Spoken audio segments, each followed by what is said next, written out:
ಇವತ್ತು ಮೊಟ್ಟೆ ಹಾಕಿ ಸ್ಪೆಷಲ್ ಆಗಿ ಏನಾದರೂ ಮಾಡಬೇಕು ಅಂತ ಗಾರ್ಲಿಕ್ ಎಗ್ ಫ್ರೈನ ಟ್ರೈ ಮಾಡಿ ನೋಡಿದೆ. ನಾನು ಫಸ್ಟ್ ಟೈಮ್ ಮಾಡಿದ್ದು, ಬಟ್ ಸೂಪರ್ ಆಗಿತ್ತು ಮಾತ್ರ. ಇನ್ನು ಮಕ್ಳಿಗಂತೂ ಹೇಳೋದೇ ಬೇಡ, ಎಗ್ ರೈಸ್ ಅಂತ ಹೊಟ್ಟೆ ತುಂಬ ಊಟ ತಿಂತಾರೆ. ಸ್ಟವ್ ಮೇಲೆ ಬಾಂಡ್ಲಿನ ಇಟ್ಕೊಂಡು 1 ಸ್ಪೂನ್ ಎಣ್ಣೆ, 3 ಮೊಟ್ಟೆ, ಹಾಗೆ ಒಂದು ಸ್ವಲ್ಪ ಉಪ್ಪು ಖಾರನ ಹಾಕಿ ನಾನು ಚೆನ್ನಾಗಿ ಫ್ರೈ ಮಾಡ್ಕೊತಾ ಇದ್ದೀನಿ.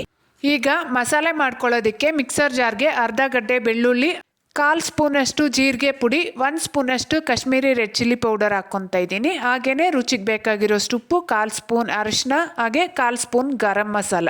ಇಷ್ಟನ್ನು ಹಾಕಿ ನೀರೇನು ಹಾಕ್ದಿರ ಈ ರೀತಿ ರುಬ್ಬಿ ಇಟ್ಕೋಬೇಕು.